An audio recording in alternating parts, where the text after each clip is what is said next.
Every Jedi's journey begins long before they wield a lightsaber or face galactic threats. It starts in the quiet halls of the Jedi Temple, where young Force sensitives, known as initiates or younglings, undergo intense training and trials that test their mind, body, and spirit. Let's dive into the very first step on the path to becoming a Jedi and uncover what it truly means to be an initiate.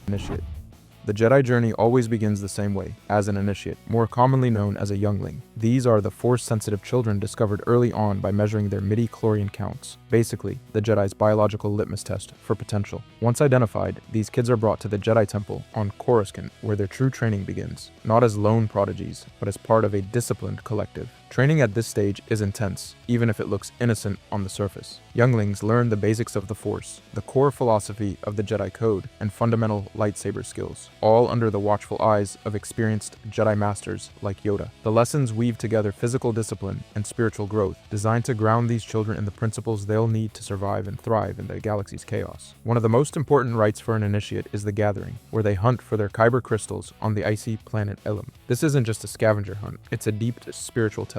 Each crystal resonates uniquely with its Jedi, forming the core of their future lightsaber, symbolizing their bond to the Force. Seeing the younglings silent and serene, sensing their crystals with nothing but the Force. That's tradition, weight, and responsibility, all wrapped in one moment. But becoming a Padawan isn't the result of standard trials. Instead, it happens when a Jedi Knight or Master recognizes a youngling's potential and chooses to take them as an apprentice. This selection depends on the Master's judgment and the Initiate's progress, not a set series of tests. Those younglings not chosen for training as Padawans might instead serve in the Jedi Service Corps, contributing through support tasks like healing, farming, or exploration. Fans often remember younglings for their vulnerability. The tragic scene and revenge of the Sith is seared into the collective memory, but that image sells short just how rigorous and profound this earliest rank truly is. Being an initiate means carrying the weight of possibility and danger, innocence shaded with the immense responsibility of what's to come. So, that's where the Jedi path kicks off. A disciplined, communal crucible shaping children into the Force-wielding heroes they're meant to be. Next up, we'll step into the Padawan rank, where mentorship transforms potential into skill and real-world trials begin. Padawan is where Jedi training gets real personal and a lot more intense. Once a youngling passes their initial tests, they're assigned as apprentices to a Jedi Knight or Master, kicking off a one-on-one mentorship that's as much about trust as training. You'll know a Padawan by their signature braid, a visible mark of their status and connection to their master. It's like wearing your progress on your head, which sounds weird, but it's a huge deal in Jedi culture. Before you start imagining relaxed lessons in a quiet temple, hear me out. Padawan training dives deep. It's no longer just drills. They're thrust into real missions that ramp up in difficulty, exposing them to moral puzzles that test their ethical compass, combat skills that sharpen under pressure, and the raw realities of a galaxy not as black and white as Jedi teachings might hope. Masters lead the charge here, guiding their apprentices through lightsaber combat, training their Force abilities to an advanced level, and, most importantly, teaching them how to make impossible choices without losing their way. Now add the Clone Wars into the mix, and everything accelerates wildly. The war meant Padawans weren't just students. They also became Jedi commanders, responsible for leading clone troopers into battle alongside their Jedi generals. So you've got these barely adults juggling fragile growth as Jedi with real battlefield leadership. It's the ultimate pressure cooker scenario, where the line between apprentice and warrior blurs fast. The defining hurdle for all Padawans is the Jedi Trials, 5 iconic challenges, testing skill, courage, flesh, spirit, and insight. These trials aren't always strict, formal ceremonies. Sometimes they're official tests, sometimes they're real-life experiences that prove a Padawan's readiness to join the ranks as a full Jedi Knight. Passing them means proving you can fight, endure, face your darkest fears, understand the Force deeply, and see beyond illusions. Here's where it gets dark. The tension between the growing bond with a master and the brutal realities of war forces Padawans to mature faster than any kid should. Some rise to the occasion. Others struggle with faith in the order itself. That tightrope walk between growth and war's harsh lessons defines the Padawan experience like nothing else. But if you think that's a lot for a struggling apprentice, wait until we get to what it means to be a Jedi Knight.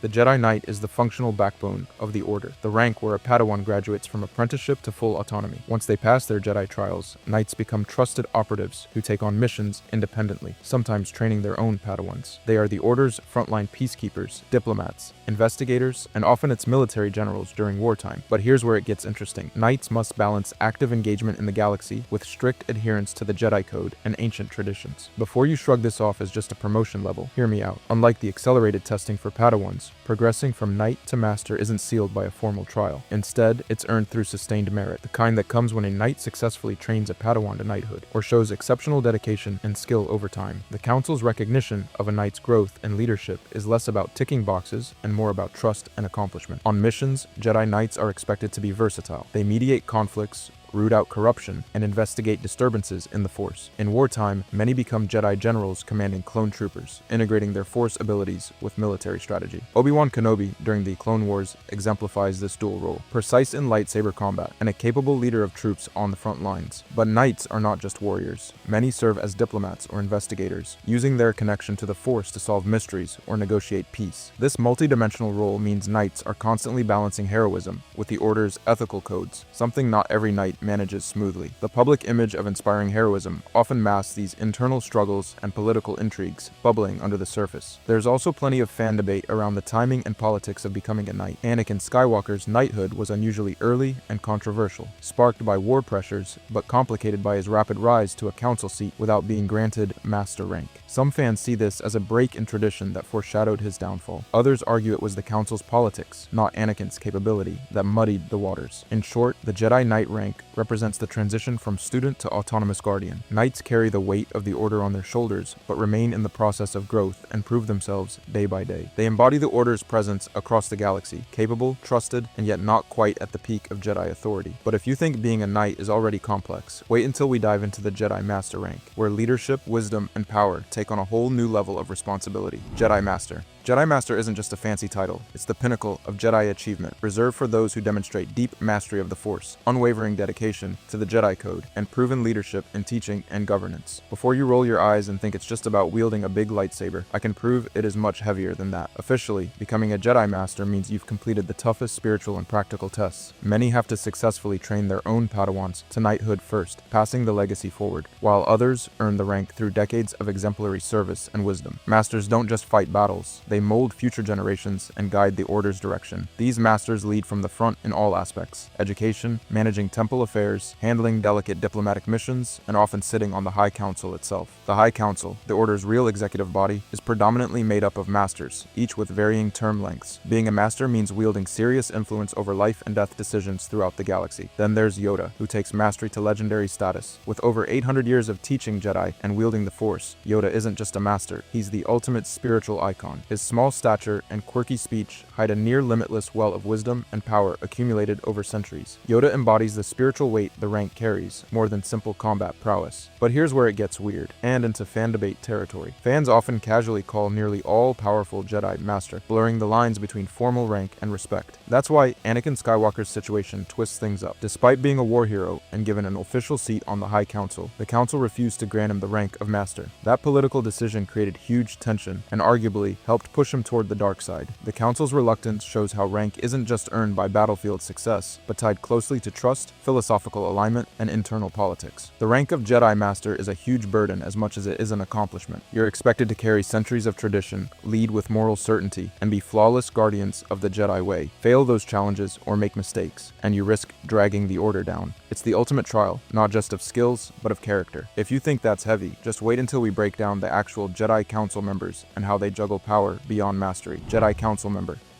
Being a Jedi Council member means you're not just powerful with the Force. You're one of the 12 elite Jedi Masters tasked with steering the entire Jedi Order. This is the Order's brain, the political powerhouse that shapes Jedi training, governs missions across the galaxy, and even negotiates with the Galactic Senate. The Jedi High Council isn't some casual fan club. It's a complex, governing body designed to balance wisdom, leadership, and adaptability. Before you get the image of 12 clones of Yoda nodding in unison, know that the Council's makeup isn't fixed by rigid term limits or strict seat types. Instead, membership generally consists of 12 masters chosen for their skill and judgment, with some serving for long stretches and others rotating as the Order's needs dictate. This flexible system keeps the Council responsive without losing the core experience. As governors of the Order, these Council members decide everything from when a Jedi Padawan is ready to face their trials, to how the Jedi Order interacts with the Galactic Senate, a political minefield if there ever was one, and even who gets promoted to Jedi Master or higher. During the Clone Wars, faces like Mace Windu, Kai Adimundi, and Yoda held seats here. their decisions affecting entire battles and the Republic's fate. But here's where it gets weird. Sometimes the Council's politics don't follow the usual rules. Take Anakin Skywalker. He was given a seat on the Council without having earned the rank of Jedi Master. That made him furious and created tension that basically accelerated his slide to the dark side. It's a stark reminder that being on the Council is as much political as it is spiritual or meritocratic. Council membership can deviate from tradition under pressure, showing how fragile the Jedi's governance really is. Interestingly, the High Republic era portrays the Council much like the prequel era, a group of 12 masters guiding the Order. There aren't multiple Grand Masters simultaneously, or a significantly more fluid council structure in established canon. The Grand Master title remains unique, held by one individual as the symbolic leader, while the Council acts collectively. And no, being on the Council doesn't automatically mean you're the Master of the Order or a Grand Master. Those are separate offices with unique duties. Council members are powerful, sure, but their role is fundamentally about stewardship and collective decision-making, not absolute authority. What's more, Council seats themselves are a balancing act. Long-term members provide stability, while periodic changes inject fresh perspectives. This layered approach reveals an organization that isn't just a monolith, but a body deeply aware of the risks of groupthink and the need for adaptability. It's this political nuance, the push and pull between tradition and pragmatism, stability and change, that makes the Jedi Council fascinating. They're not just force-wielding monks, they're governors, diplomats, strategists, and sometimes political pawns in the vast galactic game. But if you think the Council's power struggles are intense, wait until you hear about the role that sits just above them, the Master of the Order, and how that title concentrates leadership even further. Master of the Order.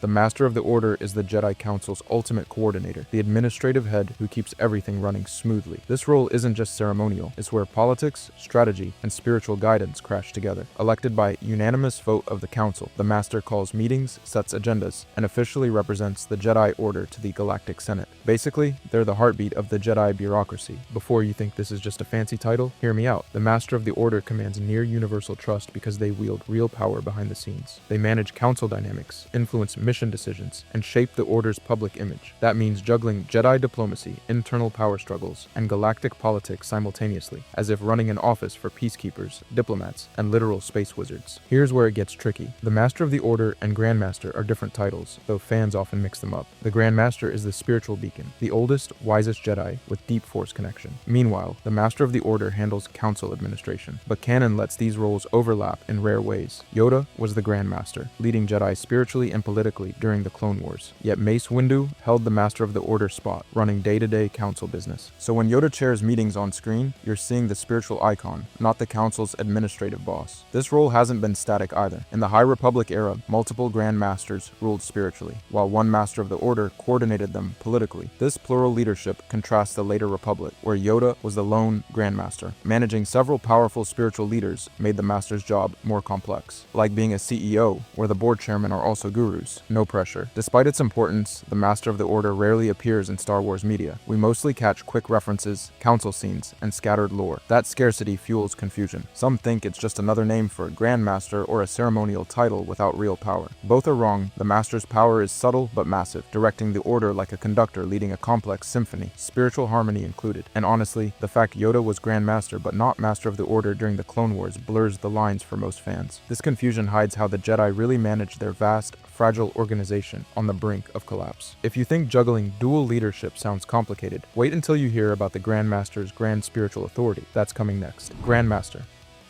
The Grand Master is the ultimate Jedi rank, the peak of power, wisdom, and spiritual authority. This isn't just any title. It belongs to the oldest, most experienced, and deeply attuned Force user in the entire Order. Think of the Grand Master as the living symbol of Jedi tradition, the keeper of sacred knowledge, and the moral compass everyone turns to when the galaxy goes dark. Yoda is the prime example. During the late Republic era, he wasn't just a master, but the Grand Master, steering the Jedi Order through its toughest times. His mastery of the Force was legendary, his teaching unmatched, and his leadership on the Council practically mythical. He wasn't some bureaucrat. Yoda shaped generations of Jedi and carried immense responsibility, but the rank hasn't always been so singular. Back in the High Republic era, centuries before Yoda, the Order ran things differently. Multiple Jedi held the Grand Master title at once, with at least 3 on the High Jedi Council together. This shared leadership hinted the Order valued collective wisdom over concentrating power in one person. Imagine those meetings. I'm Grand Master Sho Laru, pleased to meet you. Definitely not your typical Jedi diplomacy. Jump to the new Jedi Order era, rebuilt by Luke Skywalker post-Empire, and the Grand Master role gets complicated. Luke is often seen as a Grand Master in fan circles and extended lore because he represents the Jedi's rebirth, but canon never confirms he officially holds the rank, blurring lines between myth tradition, and story. Luke's way of rebuilding was less about strict hierarchy and more about adapting to a broken galaxy. He's the legendary figure redefining what being a Grandmaster means. What makes this rank so fascinating is the legend around it. It's not about battles won or lightsaber skills, but spiritual leadership and moral authority, the Jedi's guiding star in dark times. The Grandmaster sets the whole Order's tone and philosophy, yet even they are fallible. Yoda's failure to foresee the Sith's rise painfully shows this. That's the core of the Grandmaster mystique, a nearly mythical figure blending immense power, deep philosophy, and heavy responsibility. Whether it's one legendary figure like Yoda or a trio sharing the role in the High Republic, the Grandmaster rank keeps captivating fans and fueling debates about Jedi legacy and what true mastery over the Force really means. If you enjoyed this video and want to see more, click the video on the screen now.